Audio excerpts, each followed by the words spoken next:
Hi, and welcome back to the HE Enable podcast. This is the show all about sharing our experiences of disability, neurodivergence, and long-term health conditions in the UK higher education system. I'm Kath, and this week I am joined by Sophie. They are a master's student at the University of York studying public history, and Sophie also happens to be one of the directors of Disabled Students UK, which is, for the show that I run, incredibly exciting. And yeah, I'm really excited to have you on today. Hi, Sophie. How's it going? Hi, yeah, good. Wonderful. Good to hear. Please, could you introduce yourself to the listeners and share a little bit about your background in higher education? Yeah, so as you've said, I study public history at the University of York. I was also here for undergraduate to study history. Um, I'm the director of fundraising and policy at Disabled Students UK, which is super exciting and often quite surreal. And yeah, I've kind of been around doing a lot of activism things throughout my degrees. That's really exciting. I think for once you're one of the York guests who wasn't actually one of my friends beforehand. And personally, I just think that's very fun. But so Disabled Students UK, so you do, is it fundraising that you do?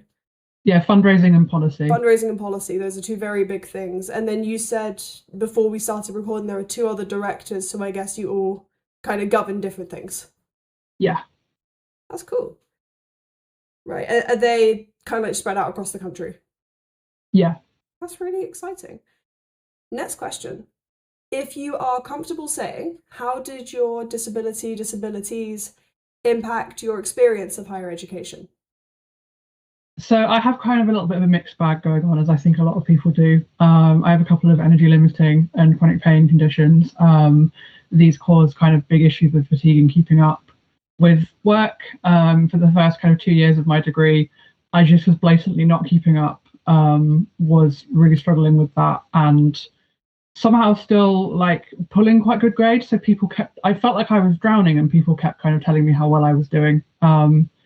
I then became a wheelchair user because of mobility issues, which was in some ways fantastic because I suddenly had such more energy. I could do so much more of my degree, and um, kind of my grades improved because of it. But it also meant that there were more very physical, very literal, insurmountable barriers that I had to kind of deal with. I am autistic and ADHD, but because of local funding issues, I cannot get diagnosed because they've closed the waiting list very kindly. This kind of the main two issues of this executive function, which has been much worse at postgrad because I'm part time, so I actually have enough free time and I spend it all procrastinating. And I also kind of have issues with things like passing mark schemes. My department's mark schemes are really quite vague, and I've never worked out what they mean. That I felt some of that in my heart, and I feel a little too seen. So I also deal with like energy limiting stuff, which Yeah, I kind of deal with. I'm also like I'm diagnosed ADHD. The autistic traits are there. I think it's a pretty solid comorbidity. And the thing, I don't know if you noticed this too, is also like in winter, like and autumn this time of year, because your joints start to get like hurt more. And get sorry, that yeah. makes it a lot harder to manage as well. And maybe I'm gonna add another thing here. York York campus I feel like is relatively accessible. I don't know if I'm doing some foreshadowing here by saying York City Centre is not, because everything is old and listed. And I have a feeling as a wheelchair user that was probably quite rough. It's interesting. Cobbles are a really interesting experience as a wheelchair user, and I avoid the shambles like it's got the plague. Um, Yeah. it's manageable, but it's not great. Yeah, so for those who don't know, York is very old. It has a lot of listed buildings. The Shambles, which is most akin to Diagon Alley, I guess, in Harry Potter. We'll take a death of the author approach on that one. Is it basically just Yeah, has giant curbs that go down like what 10 centimeters more than that. yeah. It's wheelchair inaccessible. It yeah, it doesn't work. Okay, we're gonna get back on the questions now. So you mentioned that you are doing your masters and you did your bachelor's both at York. How did you find accessing higher education from a disability standpoint? I think in the kind of early stages, I was quite lucky with getting a pretty clear run of kind of getting my support plan in place really early. That was done before I got to uni, which I thought at the time was standard, but I now know is very much not standard. And DSA were pretty helpful, especially with ergonomic equipment, which has been such a lifesaver. It did take a while to actually come through because they didn't want to do the assessment while I was still at home, which makes sense logically, but did cause issues for the first few months. But yeah, the kind of early stages, I think I did get really lucky with. So did you do, if you don't mind me asking, so you did your needs assessment in New York as well? I did my needs assessment when I was at home, and then they said they wouldn't do the ergonomics one until I was in York because it had to match the room I was in. Oh, got you. So you had ergonomic support. That's interesting. So I had my needs assessment in York for different reasons, but it was very interesting that it was near the uni, but I think it was independent. It was quite Yeah. interesting. But I'm so glad that that worked for you. So did you have, was it adapted accommodation as well, or was it just? No, I was in standard accommodation because I didn't need anything other than like a shower stall. So I Oh, was okay. in regular. So it's just the ergonomics. That's fair. I'm so glad that Yeah. worked out for you. Well, this is going to be a doozy. I can guess the answer to this one. Were there any clubs, societies, or initiatives that made a significant positive difference to your experience of higher education? Yeah. In general, I spend a lot of kind of my like degree time seeking out disabled community. I was very involved with Disabled Student Network at undergraduate, and that kind of brought a lot of opportunities to meet other disabled people, and also a couple of times to go on kind of panel discussions and meet disabled staff, which was really really cool. I think I learned quite a lot from talking to disabled staff, both academics and kind of support staff. In other ways, I've also found disabled community for a brief period because I'm really bad at keeping up with society because of fatigue. But for a brief period, I found a couple that were very very neurodivergent friendly. The Print and Press Society was absolutely delightful. I play wheelchair basketball every week and kind of having that that support of people who know exactly all of these feelings and just are willing to kind of come and let off steam and do all of that on a very level playing field in a very literal sense is really cool. That's so So cool. yeah. Does Is the wheelchair basketball team at Roses, which is York's big sports varsity tournament? No, it's not affiliated with the uni, unfortunately. Uh, We're separate. There's a lot of students who come, but there's also a lot of families and like different people, which is really nice. It's a really mixed, like it's very much a motley crew of people that come. It's really nice. oh, that's so sweet. I feel like, does York do much adapted sport or like as a uni? Not hugely. There's a GB para fencer who trains, so there is a second fencing chair, and you can do wheelchair fencing. And there's a couple of societies that are like incidentally quite inclusive. The Archery Society, for example, are very used to being sat down, but in terms of like organised sport, the same way some universities do, like for example, Newcastle University does a wheelchair basketball team that competes nationally with other ones. They don't have one of anything like that. That surprises me, mainly because of how many sports York offers. If anyone from York Sport is listening, you should get on that. That would be cool.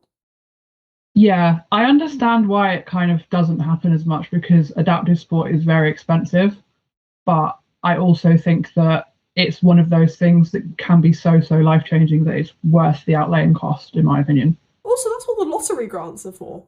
I know those unis have grants. I'm sure if they got a case together, maybe not in the current funding crisis. If someone eventually got a case together, I'm sure that's something that could be looked into. But I'm so glad that you found it anyway. And also, we're going to touch on Disabled Students UK in a second. But so you started at the Students' Union, which is the Disabled Students Network. Yeah. And then how did you find how did you like make the connection to DSUK and how did you get involved with that? I saw a job application go up for a fundraising coordinator because I was looking for a job so that I could afford to live for my master's, and I had fundraising skills from doing it for a small charity, and it's quite true applicable skills because history humanities like subjects teach you very much how to argue the toss very persuasively. You leave humanities with the ability to argue persuasively and read and write and think in ways that people often don't realize how transferable they actually are to other sectors. And that makes me really quite good at like grant applications, if I may say so.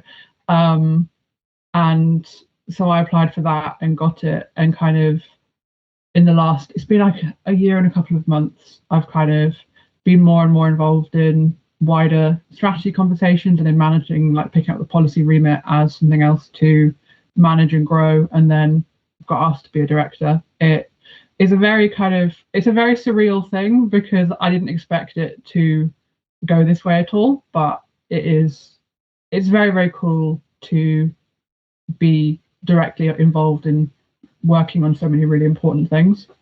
Yeah, that's wild. Are you still involved with the Disabled Students Network as well, or is it mainly just the SUK? No, the Disabled Students Network at York has largely collapsed after the SU restructured, and I think it's kind of reached the stalemate where no one wants to be the one person to revive it. That's too much energy, so Yeah. it simply does not exist. And I'm not willing to be the one person to revive it because I'm tired. Yeah, you do enough. That if people want more information on what's happening with the York Students' Union right now, I interview a lot of York people. You can find out what's going on in episode number 17. Tom came on and we had a nerd out about university structures and bureaucracy. You can find out more about what's happening there. I'm not bothered to explain it right now because it's a lot of stuff that needs two people to discuss it. But go hear Tom's episode, guys. So obviously we've touched on Disabled Students UK is DSUK, and I will probably shorten it because I am a bit lazy. But throughout your time at university, you've obviously said you've been really engaged with a lot of groups and charities advocating for disabled people, and you're currently one of the directors at Disabled Students UK. Congratulations. How do you think your experiences at university, at the past so far, have shaped you as an activist for the disabled community? I think I'm very aware that I'm very good at navigating systems and kind of playing the game of quoting the right laws and figuring out who to contact and chasing estates for the fifth time, all of that, when I know that's something that not everyone has the ability or the energy to do, and it's also something that anyone should have to do. I am slightly convinced I've managed to get myself blacklisted by the estate's help desk by asking too many awkward questions. I just think that's a little bit of a funny situation. And I always I'm driven by never really wanting other people to have the same like bad experiences that I've had at certain points. That's the kind of thing is if whatever kind of work I put into this means that even one other person at my university or my department or whoever doesn't feel the same way that I did at certain points, that would be really worth it to me. And I also think I have kind of quite a systems understanding of how things work, which I think is very helpful both for me as an individual student and also kind of in an activism sense. For example, recently there's been loads of lift outages in the lift in my department. It's been a right pain.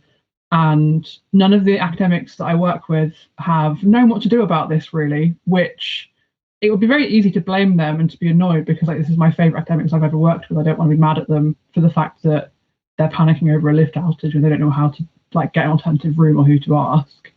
When actually that is a broader issue of staff are not trained in the procedures for these sorts of things, are not told who to escalate issues to.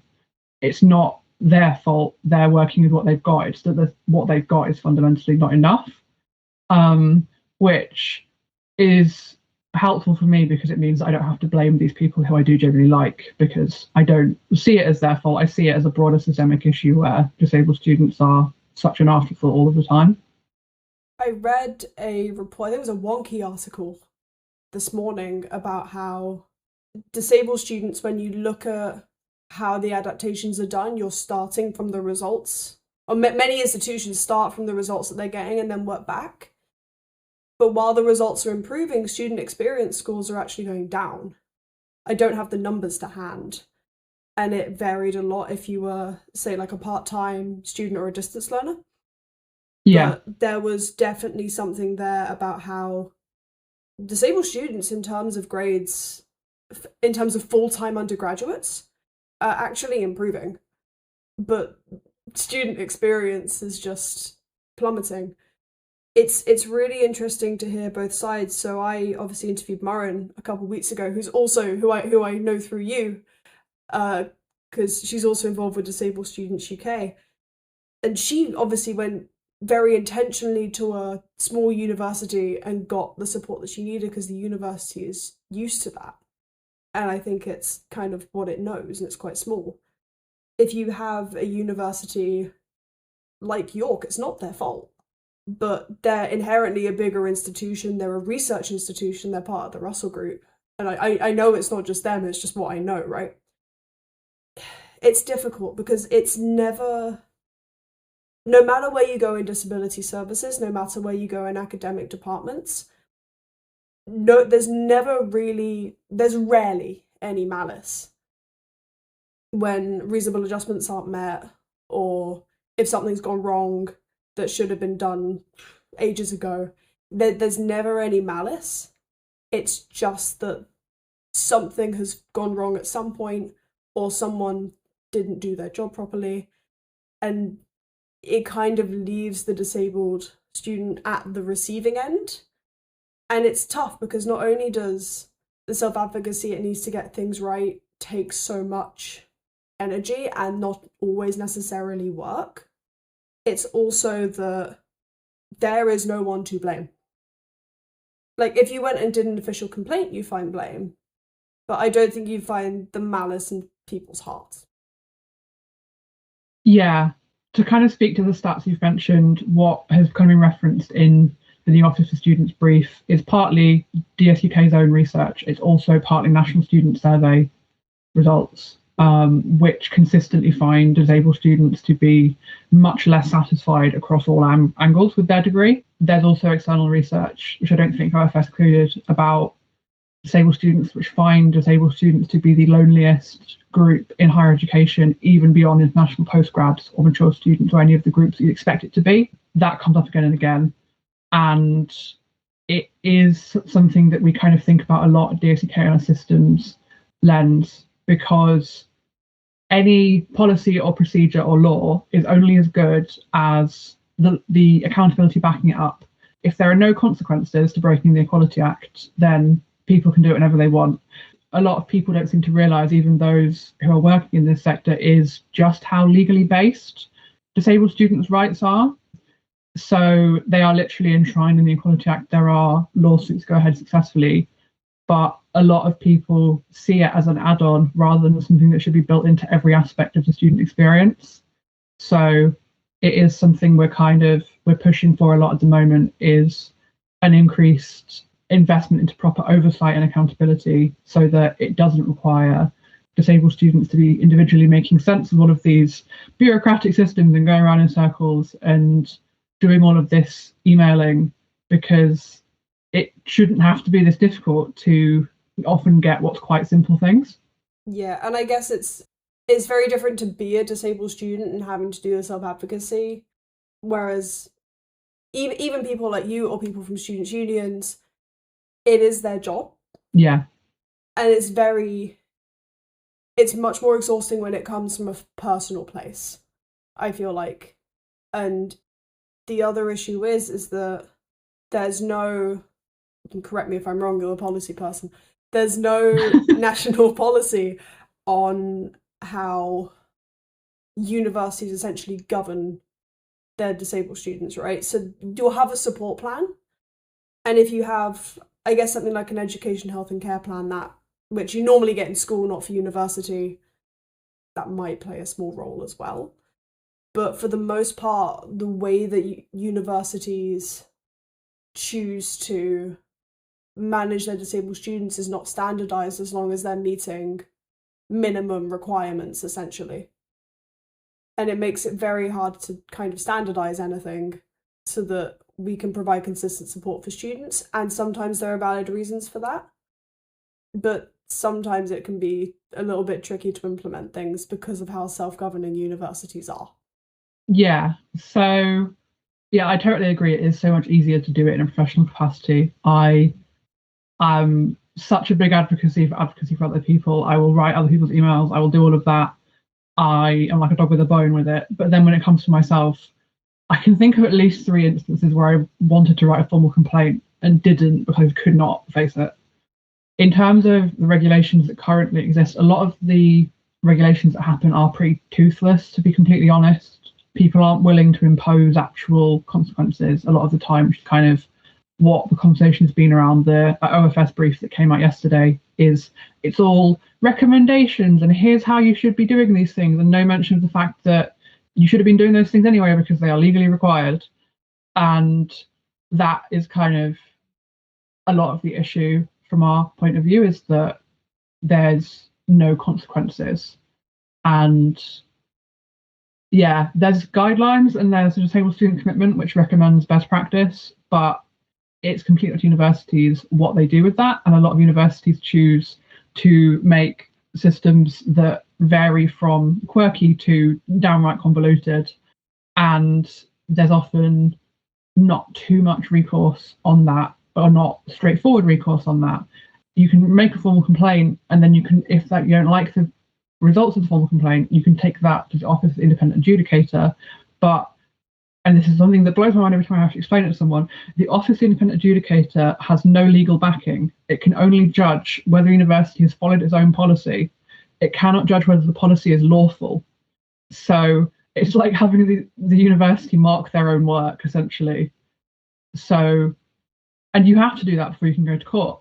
So our estimation at DSUK is that it takes 3 to 5 years to take a disabled student issue to court, which is a really long time frame to put into an issue. It's more than a degree.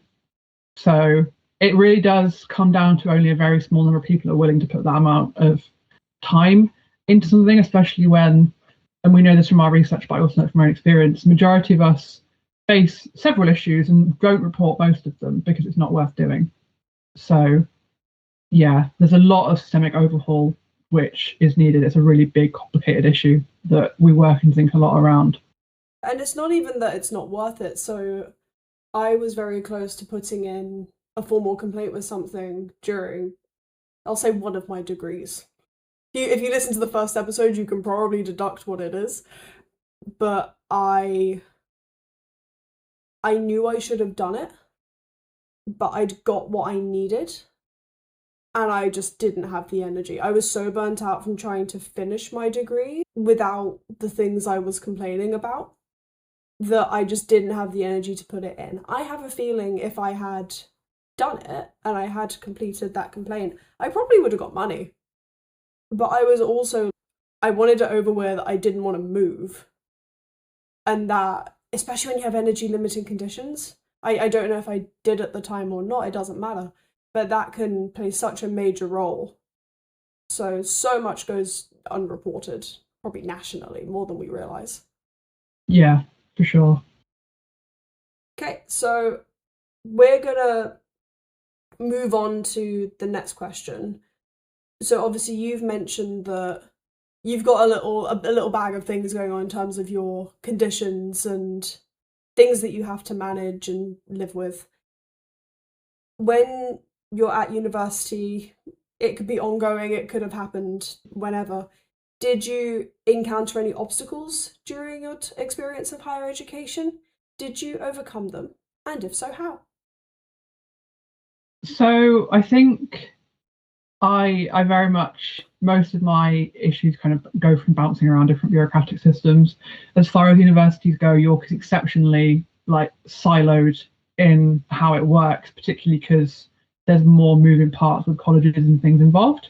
So you spend a lot of your time going around the houses. For that reason, I've found it takes a lot of self-advocacy to get anywhere. And for me in particular, my department are really, really quite good at disability things, very luckily, which means that a lot of the time I just figure out how I can DIY the things I want to be doing or want support with a nice member of staff rather than following official routes.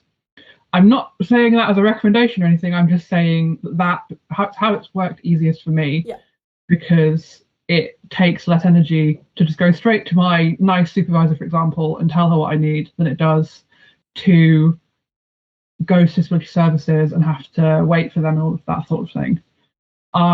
Throughout my degree, I've had academics who find the kind of disconnect between me telling them I'm struggling and then me performing well in seminars or essays really difficult to understand. They just couldn't quite comprehend that I could get good grades while also feeling just so deeply overwhelmed by balancing out getting a degree and doing all of the seminar reading and keeping up with like having hobbies and cooking and cleaning and all of that.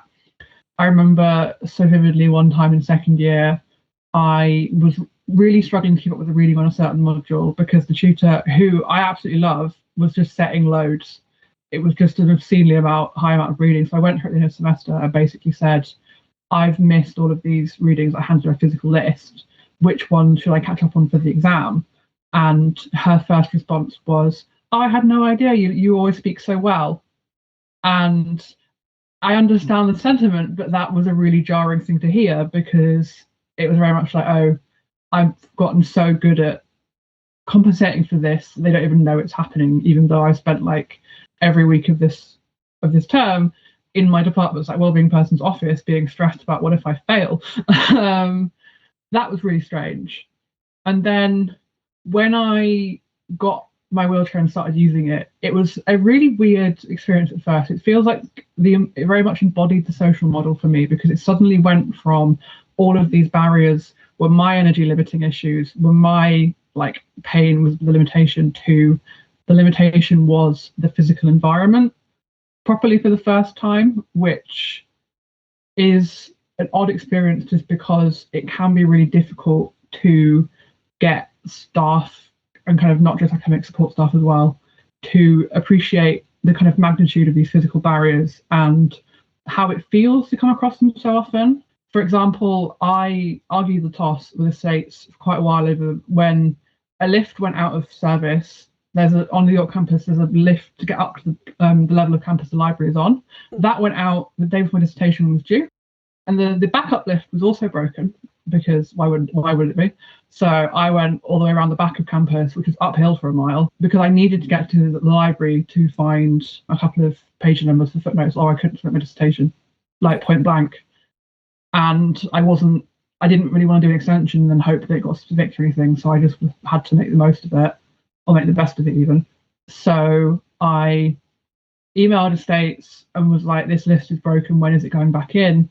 And kept getting sorry for the inconvenience. And I know it's stock phrasing, but it just felt so kind of like it missed the point entirely to be saying that, because I was explicitly telling these people, look, I am exhausted now, I'm in pain because I've just spent loads of time going a mile uphill, and I have like the last few assignments of my degree are now like quite a lot hinges on these next few weeks.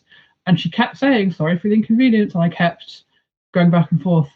And now they don't reply to my emails or anything else. So I'm convinced that I did annoy someone with doing that.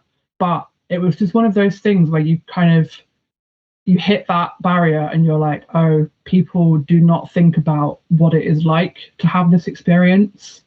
The same with my pet accessibility story is when I graduated from my undergraduate, Congrats. Thank you. I emailed to ask what the procedure was for wheelchairs graduating, because the only wheelchairs who I knew had graduated had chosen to walk, which was completely fine. That's a choice she could make. It's a choice that I could have made, but I didn't want to, because number one, I'm not particularly steady, so wasn't planning on falling onto the VC mid-graduation. Yep. That not the move. And number two, I wouldn't have finished my degree without my wheelchair, so it felt disingenuous to then leave it behind for the graduation. I think I know the answer to what they did to this, because I used to do some work in Central Hall. Did they bring you up through the back And have you sit on the stage? Yes, they did. Oh my They God. told me the options are sit on the stage or walk, and I said, "You cannot be serious," and they said, "Yep." I accidentally went quite viral on Twitter for this, and ended up with someone very senior on the phone to me, and she brought me to campus and kind of told me all of the reasons why they can't adapt to Central Hall, because the lift would take too long, and if we put a ramp in, it would knock out too much of the ground floor seating, and then that means less guests and all of this. And the whole time it felt like being pat on the head. Like, she thought she was explaining things, I was agreeing with her, but it felt like such an explicit value statement of, we care more about whether someone's granny can come and watch than if you can have an experience graduation that feels welcoming to you. Which, again, to come back to the legal thing, because policy is my job, is technically not lawful. I'm not going to take any action on it because I don't have the energy, but one of the specific things in the Equality Technical Guidance for universities is if a regional adjustment is humiliating, it's not reasonable. Because there's no way back down for you afterwards, because getting into Central Hall also requires stairs. Yeah, you have to go around the back and then you sit on one side of the stage under a spotlight, I will add, for the entire ceremony. Jesus. And then you have to sit on the other side of the stage and wait until everyone else has left before you can leave. It was kind of novel at the time. I had to kind of make the best of it because my grandma had come to see my graduation and she hadn't even left our home county for like 30 years. So it was a really big day. Yeah. And like, my friends found it quite novel that they could wave to me before crossing the stage. Aww. And all of that. But it was also just so strange. They called my name at the end of my cohort rather than the middle, because apparently they couldn't comprehend stopping the walking people for 2 seconds so that I could go across. And they briefed my head of department to step back before I went so that I wouldn't run over her, and she didn't do that. So I did almost run over an esteemed professor, but that might be on her. I mean, how do you think we can adjust this? Like, genuinely, because I know with the York Library, there is a ramp that takes you from the main bit, but it also has an art installation in the middle, and it's quite steep, and it will probably be a pain to corner. And then Central Hall is just built in the 60s with no consideration for accessibility. Like, how do you think we change this? So, the thing about lifts, I think, is tricky. I understand that they go out of action. I understand that because of Brexit, it takes a long time to get parts. That I'm not saying that we have to kind of be superhuman and never have a lift break, because I don't know, I'm not asking for the moon. But I think what frustrates me about it is that there's never enough information about what's happening with it. Like, this is things I've tried to plan around. For example, when I've asked people for a timeline on this, they've not had one. Or more recently with the lift in my department, the timeline has been wrong, or I've asked 2 people and gotten 2 different responses, when I just want to know the answer so that I can plan around what actually is happening. And I think communication would help a lot with that sort of thing. Same with just checking that the backup lift was working, because that would have solved the whole issue with the library lift specifically. In terms of graduation, I know it's an issue a lot of unions have, and I think it's really tricky, especially with someone like York and the symbolism of graduating in Central Hall. I think it makes people dig their heels in. There is a sabbatical officer currently really fighting on this one, which I'm really, really grateful for. And they are working on a relaxed graduation, which would be in a different building, maybe accessible, but we're currently still trying to figure out how it would work to make it accessible for a regular graduation, because we don't want it to be that we have to be stuck on the relaxed, well, not stuck on the relaxed one, but you'd have to have free choice as well as everyone else does. It is possible to do. We know it's possible to do because this is a really niche reference. For the Long Boy funeral, when they brought Sing Song Sock on for the Chapel Row parody. Yep, I forgot which one then. There was a wheelchair user in Sing Song Sock at the time, and they managed to get her on off the stage fine. So it is doable. It's just convincing people of why it needs doing, and then make enough to make them willing to act on it is kind of the issue that I gather people are running into at the moment. First of all, Long Boy, long but not forgotten. What a wonderful duck. So true. The fact I they miss got him. Greg James from the Radio 1 Breakfast Show to do the eulogy is one of the highlights of my year. That was Did you see this year in the graduations, they gave both Greg James and Greg Jenner, the historian, honorary PhDs, and then made them do the social media team made them do a quiz called the Battle of the Gregs with all Greg themed questions. I knew that Greg James had got an honorary degree. I didn't know about the rest of it. That's incredible. Right, we're It's gonna great. tell you what, I love this kind of policy so much, especially for universities. I know I have ignored my questions. We're gonna get back to them. So this next question, answer however you please. The answer can be in depth, it can be no. Have you experienced any instances of your disabilities proving helpful in a higher education setting? So autism is often, to put it nicely, quite inconvenient, but it's quite useful sometimes for kind of history degrees because I'm really good at making links between lots of different things that other people don't always think about. And I'm also so incredibly willing to follow a really niche hyperfixation rabbit hole to the end of the earth, which does often strengthen my essays because I'm kind of willing to read everything possible on a thing and kind of link things together. It's particularly helpful for public history because public history is a very interdisciplinary field. So being able to make links to literature studies and media studies and archaeology, all of these things, I think does make my work more rounded. And that certainly has helped with some of the more niche essays that you can do at master's level. Am I correct in thinking that you're doing disability study stuff, right? Yeah, I've done a range of things with so far, but my dissertation is about Victorian freak shows and how they're kind of perceived in modern media and kind of how we portray them as something which actually was a celebration of diversity or something that is something we've very much moved on from and we're not like that anymore. We would never do that. Or something that we can use on children in need to raise money for essential services or all of those sorts of things. But I've also written some really wildly niche essays like last year. One one which does sound absolutely nuts, but it actually worked, was about the use of humour and hope in 9/11 commemoration. And one was about apologies to stolen Indigenous children in Australia and Canada.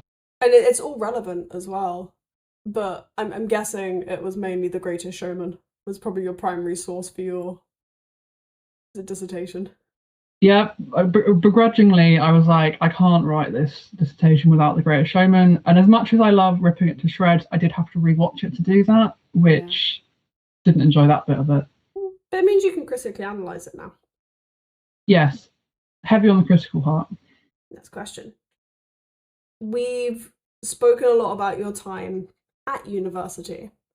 And I was wondering, based on the experiences that you've had, is there anything you wish you had known about university before starting? I think I wish that I had kind of known to fight like hell and to do that knowing that I was fighting not only for the ability to get the bare minimum done, but also the ability to achieve my actual potential at university. I would not have anticipated being able to like get high grades in a master's, but that's because of having good staff and advocating for myself and also being able to do part-time because of getting the funding for that sorted out. And I also, something that I kind of wish I'd done a little bit more of is fighting for kind of societies and things to work around me or to be more accessible to me and all of that sort of thing. Because I think that having a rounded kind of social experience is also a crucial part of university. It's not something that we would say that it would be fine if able-bodied people couldn't access. We wouldn't go, oh yeah, that's fine. It's not important, you know. And I think the thing I tell everyone is kind of it's not just you, it's a systemic issue because you can feel so awkward and annoying and oh my god, I'm arguing over this like thing for the fifth time this week, but it isn't just you having this issue, and if you're the only person you can find who is having it. And I feel like a broken record, but that is the reason the show exists as well, is that so there's no shared experiences, and if they are, it's usually someone you know within a university, or it's the university being like, hey, look, we do disability good.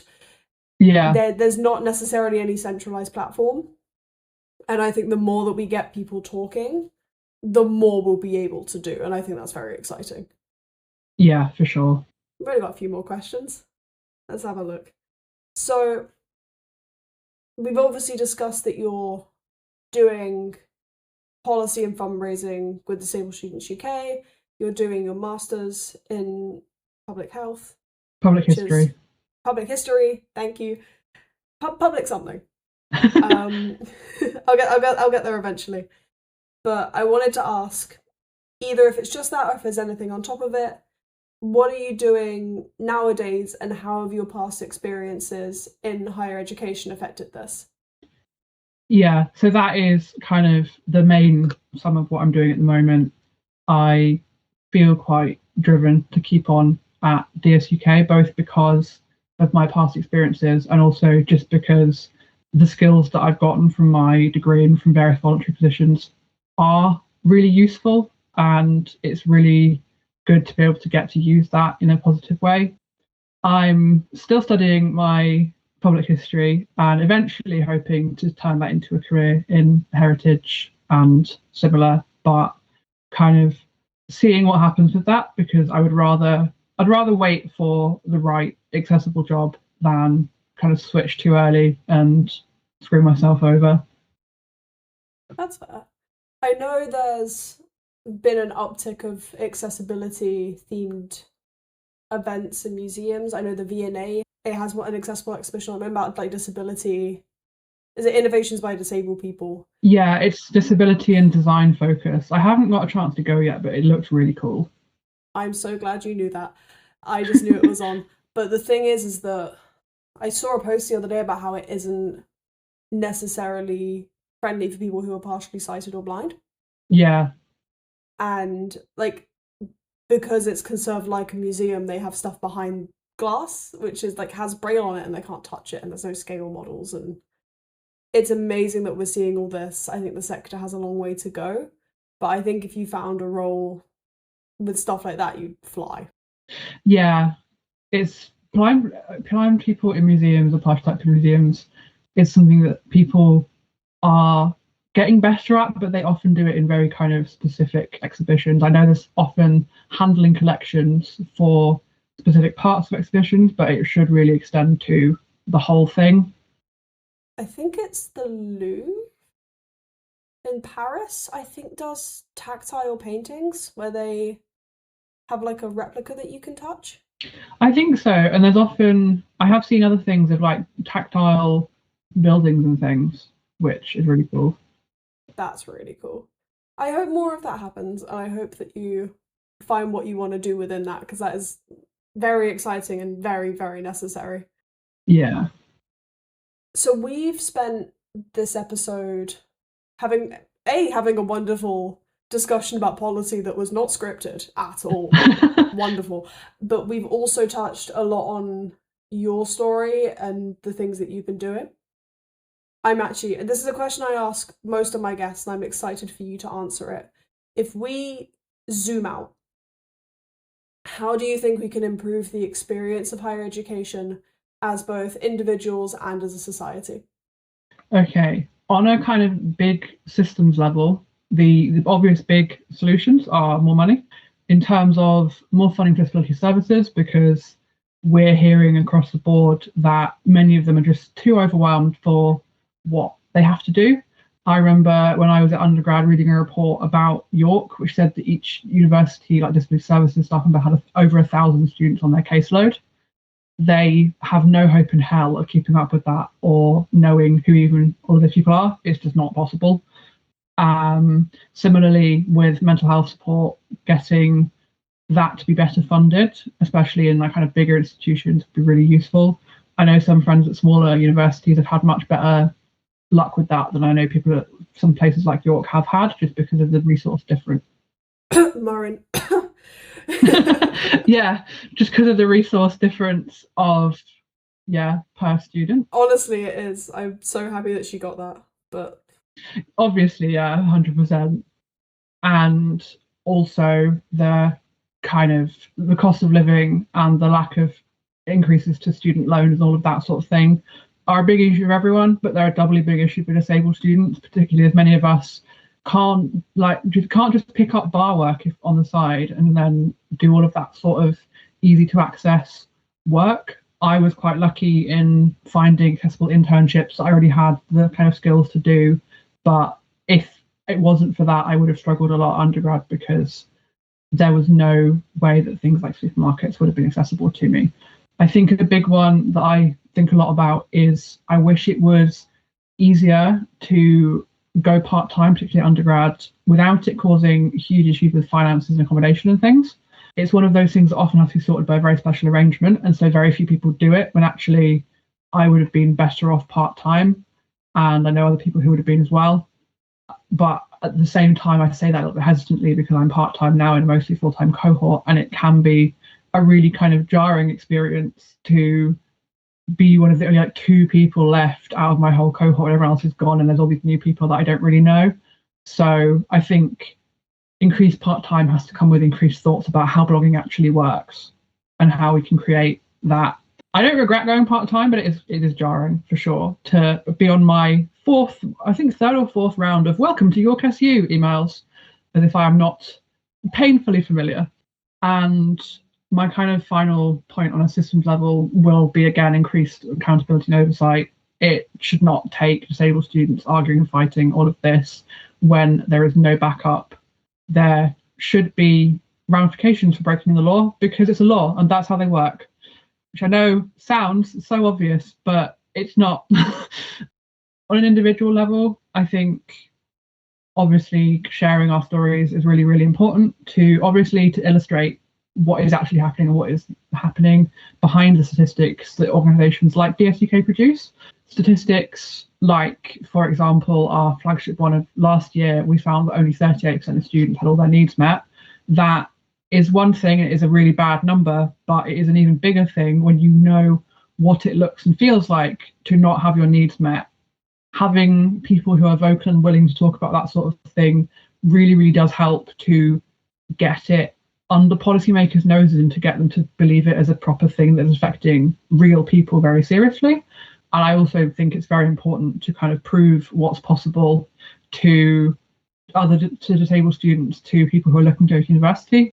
I'm in lots of different groups, and so many of them are just, is anyone here studying at this university? Is anyone here doing nursing or medicine? Or is it even possible to do those things as a wheelchair user? Or what do I do about this? When actually having role models would be really useful in that regard. And a final point that I say quite lightly because obviously it's very energy dependent, but I do think that educating the staff that you work with or that teach you is really, really helpful when you have the capacity to do so. In the experience of me, and I know other people as well, it only takes one good staff member to be on your side to really make things feel so much more possible. I'm really lucky to have a couple of people like that at the moment, and it really does make it feel much less insurmountable. So if you have the energy to teach people a little bit about what they can and kind of do to help disabled students, I think it helps out the next person they're going to come into contact with a lot. And I think the other thing is that one of the reasons I try and get as wide a range of guests on my show as possible is that I don't want people to think that they're only capable of this if they have some kind of romanticized version of disability. Because normally you'll be like, oh, I really struggled with this, and then, something happened and now I'm living perfectly. When that happens to someone, amazing, super happy for them. Statistically, it's not everyone's story, but it doesn't mean that what you're dealing with is impossible. And I think it's very important to show that. Yeah, definitely. Because they can still do it, but it might not be as pretty as it looks. It is not. It's never as pretty as it looks. No. Right, last question. So we have covered a lot today. A good amount of policy, because I enjoy policy. I pray the listeners maybe do too. If we were to take your entire story and kind of smush it down, what is one key takeaway that you would like listeners to remember from it?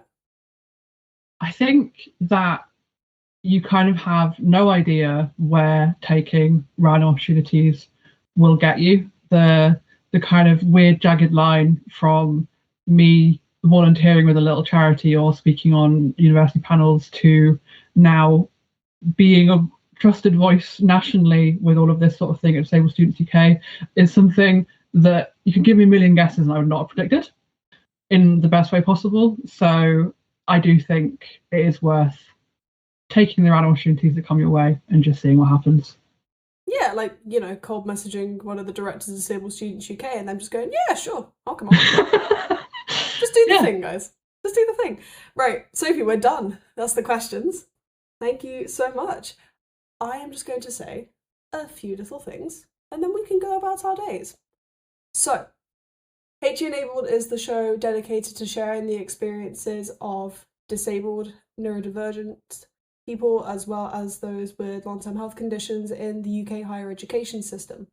If you are interested in coming on, then please email me at henabled@gmail.com. That is linked in the show description.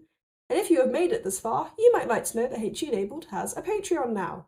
If you want to donate, there are currently no perks. I plan on fixing that soon, but it is for the price of about a coffee a month. It's £4. So if you want to show your support that way, then there is a link, or you can search for it on Patreon. Right, Sophie, thank you so much.